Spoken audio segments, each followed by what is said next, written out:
பேதுரு அப்போஸ்தலன் சொல்லுகிறார், நியாய தீர்ப்பு தேவனுடைய வீட்டிலே துவக்கும் காலமாய் இருக்கிறது. ஏன் ஆண்டவர் தேவனுடைய சபையிலே நியாய தீர்ப்பை துவங்குகிறார்? நியாய தீர்ப்பை ஆண்டவர் ஒயின் ஷாப்லயோ சினிமா தியேட்டர்லயோ விபச்சார விடுதியிலோ ஆரம்பிக்கவில்லை. தேவனுடைய சபையிலே தான் தன்னுடைய நியாய தீர்ப்பை தேவன் ஆரம்பிக்கிறார். ஏன் தெரியுமா? தேவனுடைய சபையில தான் தேவனை அறிந்தும் துணிகரமா பாவம் செய்யறவங்க இருக்கிறாங்க.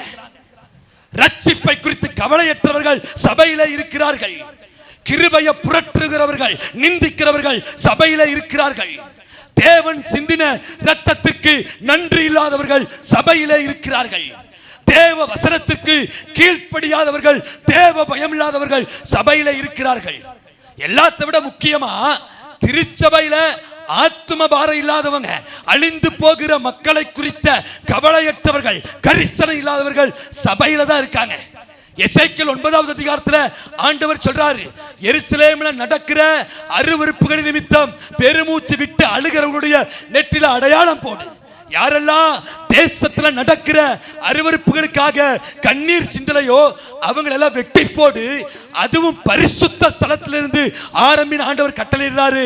அவர்கள் பட்டயத்தை உருவின அந்த தூதர்கள் மூப்பர்களிடத்திலிருந்து தொடங்குறாங்க.